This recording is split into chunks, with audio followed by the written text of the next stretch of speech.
Welcome back to Change of Address, my ongoing project to deliver each one of the President's inaugural addresses in order leading up to January 20th, 2021. I'm Colin Rafferty, author of Execute the Office, Essays with Presidents, forthcoming next February from Baobab Press, and we have reached James Buchanan. He takes the office on March 4th, 1857, really in a time of kind of crisis for the Union. Things are not going well, right? The Compromise of 1850 has not done the job that it would hope to. Sectionalism is increasing. You've got folks like John Brown, right, who are going to start taking matters into their own hands pretty soon. And so he really is, he pledges to be a one-term president. He is a one-term president, but he comes into office in a time of crisis and does not do well. Buchanan is, if reassessment of presidents is one of the themes of this series, Buchanan is a president we have reassessed in recent years, mostly because he is most likely our first gay president. Never married, was kind of in an open secret in Washington that he and Pierce's vice president Rufus King were a couple, but definitely a thing that was not talked about or admitted in any way, or that we have any evidence from. He tried to keep the North and South together. He's a doughface in the tradition of Franklin Pierce. Even his house in Pennsylvania, and until Joe Biden takes office, Buchanan is our only president from Pennsylvania. Even his house in Pennsylvania, one side looks like a northern manse, the other side looks like a southern plantation, as a kind of way of negotiating that. And if you think that the two-sidedness of his house and his attempt to keep the North and South together and his own sexual identity are the makings for a great essay, well, I have good news for you about my book. But without further ado, here is James Buchanan's first inaugural address. Fellow citizens, I appear before you this day to take the solemn oath that I will faithfully execute the office of President of the United States and will, to the best of my ability, preserve, protect, and defend the Constitution of the United States. In entering upon this great office, I must humbly invoke the God of our fathers for wisdom and firmness to execute its high and responsible duties in such a manner as to restore harmony and ancient friendship among the people of several states, and to preserve our free institutions throughout many generations. Convinced that I owe my election to the inherent love for the Constitution and the Union which still animates the hearts of the American people, let me earnestly ask their powerful support in sustaining all just measures calculated to perpetuate these, the richest political blessings which heaven has ever bestowed upon any nation. Having determined not to become a candidate for re-election, I shall have no motive to influence my conduct in administering the government except the desire ably and faithfully to serve my country and to live in the grateful memory of my countrymen. We have recently passed through a presidential contest in which the passions of our fellow citizens were excited to the highest degree by questions of deep and vital importance. But when the people proclaimed their will, the tempest at once subsided, and all was calm. The voice of the majority, speaking in the manner prescribed by the Constitution, was heard, and instant submission followed. Our own country could alone have exhibited so grand and striking a spectacle of the capacity of man for self-government. What a happy conception, then, was it for Congress to apply this simple rule, that the will of the majority shall govern, to the settlement of the question of domestic slavery in the territories. Congress is neither to legislate slavery into any territory or state, nor to exclude it therefrom, but to leave the people thereof perfectly free to form and regulate their domestic institutions in their own way, subject only to the Constitution of the United States. As a natural consequence, Congress has also prescribed that when the territory of Kansas shall be admitted as a state, it shall be received into the Union with or without slavery, as their Constitution may prescribe at the time of their admission. A difference of opinion has arisen in regard to the point of time when the people of territory shall decide this question for themselves. This is, happily, a matter of but little practical importance. Besides, it is a judicial question which legitimately belongs to the Supreme Court of the United States, before whom it is now pending and will, it is understood, be speedily and finally settled. To their decision, in common with all good citizens, I shall cheerfully submit, whatever this may be, though it has ever been my individual opinion that under the Nebraska-Kansas Act, the appropriate period will be when the number of actual residents in the territory shall justify the formation of a constitution with a view to its admission as a state into the Union. But be this as it may, it is the imperative and indispensable duty of the government of the United States to secure to every resident inhabitant the free and independent expression of his opinion by his vote. This sacred right of each individual must be preserved. That being accomplished, nothing can be fairer than to leave the people of a territory free from all foreign interference to decide their own destiny for themselves, subject only to the Constitution of the United States. The whole territorial question being thus settled upon the principle of popular sovereignty, a principle as ancient as free government itself, Everything of a practical nature has been decided. No other question remains for adjustment because all agree that under the Constitution, slavery in the states is beyond the reach of any human power except that of the respective states themselves wherein it exists. May we not then hope that the long agitation on this subject is approaching its end, and that the geographical parties to which it has given birth, so much dreaded by the father of his country, will speedily become extinct? Most happy will it be for the country when the public mind shall be diverted from this question to others of more pressing and practical importance. Throughout the whole progress of this agitation, which has scarcely known any intermission for more than 20 years, whilst it has been productive of no positive good to any human being, it has been a prolific source of great evils to the master, to the slave, and to the whole country. It has alienated and estranged the people of the sister states from each other, and has even seriously endangered the very existence of the Union. Nor has the danger yet entirely ceased. Under our system there is a remedy for all mere political evils, in the sound sense and sober judgment of the people. Time is a great corrective. Political subjects which but a few years ago excited and exasperated the public mind have passed away and are now nearly forgotten. But this question of domestic slavery is of far graver importance than any mere political question, because should the agitation continue, it may eventually endanger the personal safety of a large portion of our countrymen where the institution exists. In that event, no form of government, however admirable in itself and however productive of material benefits, can compensate for the loss of peace and domestic security around the family altar. Let every union-loving man, therefore, exert his best influence to suppress this agitation, which since the recent legislation of Congress is without any legitimate object.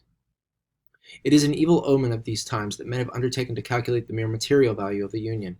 Reasoned estimates have been presented of the pecuniary profits and local advantages which would result to different states and sections from its dissolution, and of the comparative injuries which such an event would inflict on other states and sections. Even descending to this low and narrow view of the mighty question, all such calculations are at fault. The bare reference to a single consideration will be conclusive on this point. We at present enjoy a free trade throughout our extensive and expanding country such as the world has never witnessed. This trade is conducted on railroads and canals, on noble rivers and arms of the sea, which bind together the north and south, east and west of our confederacy. Annihilate this trade, arrest its free progress by the geographical lines of jealous and hostile states, and you destroy the prosperity and onward march of the whole and every part, and involve all in one common ruin. But such considerations, important as they are in themselves, sink into the insignificance when we reflect on the terrific evils which would result from disunion to every portion of the Confederacy, to the north, not more than to the south, to the east, not more than to the west. These I shall not attempt to portray, because I feel a humble confidence that the kind providence which inspired our fathers with wisdom to frame the most perfect form of government and union ever devised by man will not suffer it to perish until it shall have been peacefully instrumental by its example in the extension of civil and religious liberty throughout the world.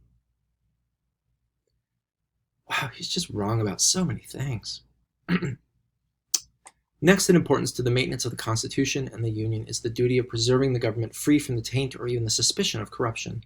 Public virtue is the vital spirit of republics, and history proves that when this has decayed and the love of money has usurped its place, although the forms of free government may remain for a season, the substance has departed forever. Our present financial condition is without a parallel in history. No nation has ever before been embarrassed from too large a surplus in its treasury. This almost necessarily gives birth to extravagant legislation. It produces wild schemes of expenditure and begets a race of speculators and jobbers whose ingenuity is exerted in contriving and promoting expedients to attain public money. The purity of official agents, whether rightfully or wrongfully, is suspected, and the character of the government suffers in the estimation of its people. This is in itself a very great evil. The natural mode of relief from this embarrassment is to appropriate the surplus in the treasury to great national objects for which a clear warrant may be found in the Constitution. Among these, I might mention the extinguishment of the public debt, a reasonable increase of the Navy, which is at present inadequate to the protection of our vast tonnage afloat, now greater than any other nation, as well as to the defense of our extended seacoast. It is beyond all question the true principle that no more revenue ought to be collected from the people than the amount necessary to defray the expenses of a wise, economical, and efficient administration of the government. To reach this point, it was necessary to resort to a modification of the tariff, and this has, I trust, been accomplished in such a manner as to do as little injury as may have been practicable to our domestic manufactures, especially those necessary for the defense of the country. Any discrimination against a particular branch for the purpose of benefiting favored corporations, individuals, or interests would have been unjust to the rest of the community and inconsistent with that spirit of fairness and equality which ought to govern in the adjustment of a revenue tariff. But the squandering of the public money sinks into comparative insignificance as a temptation to corruption when compared with the squandering of the public lands. No nation in the tide of time has ever been blessed with so rich and noble an inheritance as we enjoy in the public lands. In administering this important trust, whilst it may be wise to grant portions of them for the improvement of the remainder, yet we should never forget that it is our cardinal policy to reserve these lands, as much as may be, for actual settlers, and this at moderate prices. We shall thus not only best promote the prosperity of the new states and territories by furnishing them a hardy and independent race of honest and industrious citizens, but shall secure homes for our children and our children's children, as well as for those exiles from foreign shores who may seek in this country to improve their condition and to enjoy the blessings of civil and religious liberty. Such immigrants have done much to promote the growth and prosperity of the country. They have proved faithful both in peace and in war. After becoming citizens, they are entitled, under the Constitution and the laws, to be placed on a perfect equality with native-born citizens, and in this character they should ever be kindly recognized. The federal Constitution is a grant from the states to Congress of certain specific powers, and the question whether this grant should be liberally or strictly construed has more or less divided political parties from the beginning. Without entering into the argument, I desire to state at the commencement of my administration that long experience and observation have convinced me that a strict construction of the powers of the government is the only true, as well as the only safe, theory of the Constitution. Whenever in our past history doubtful powers have been exercised by Congress, these have never failed to produce injurious and unhappy consequences. Many such instances might be adduced if this were the proper occasion. Neither is it necessary for the public service to strain the language of the Constitution, because all the great and useful powers required for a successful administration of the government, both in peace and in war, have been granted, either in express terms or by the plainest implication. Whilst deeply convinced of these truths, I yet consider it clear that under the war-making power, Congress may appropriate money toward the construction of a military road when this is absolutely necessary for the defense of any state or territory of the Union against foreign invasion. Under the Constitution, Congress has power to declare war, to raise and support armies, to provide and maintain a navy, and to call forth a militia to repel invasions. Thus endowed in an ample manner with the war-making power, the corresponding duty is required that the United States shall protect each of them, the states, against invasion.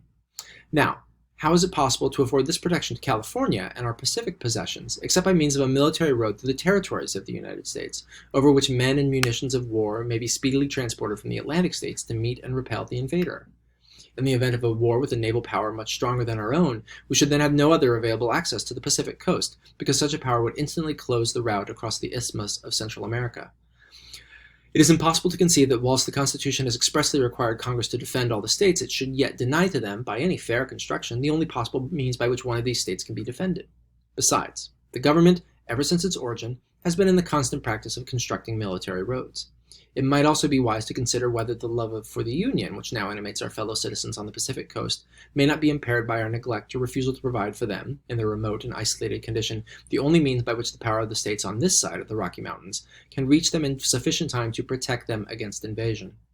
I forbear for the present from expressing an opinion as to the wisest and most economical mode in which the government can lend its aid in accomplishing this great and necessary work. I believe that many of the difficulties in the way, which now appear formidable, will in a great degree vanish as soon as the nearest and best route shall have been satisfactorily ascertained. It may be proper on this occasion that I should make some brief remarks in regards to our rights and duties as a member of the great family of nations.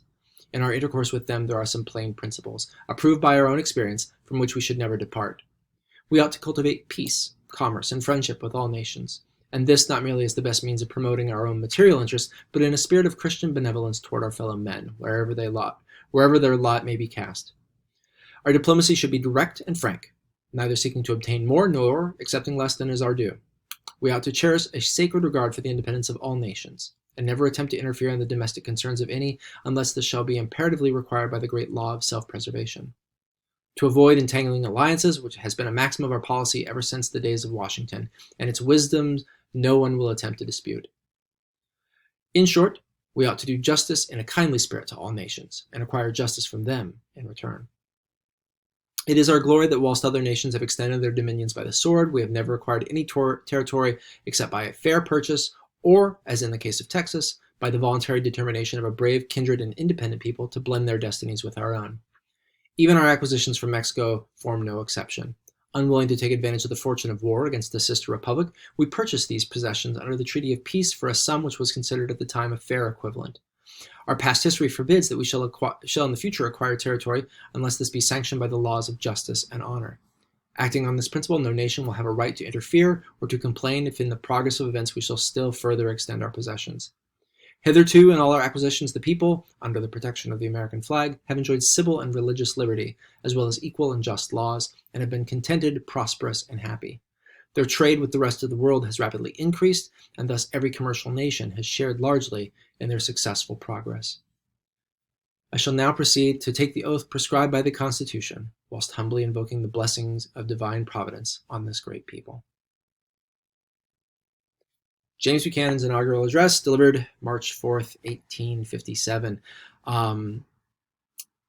It didn't work, right? And 4 years later, with a new president about to be inaugurated, the nation slid pretty rapidly towards civil war. So tomorrow, Abraham Lincoln's first inaugural. Thanks for tuning in. Feel free to subscribe, comment, etc., etc. Tell your friends, and I'll see you tomorrow.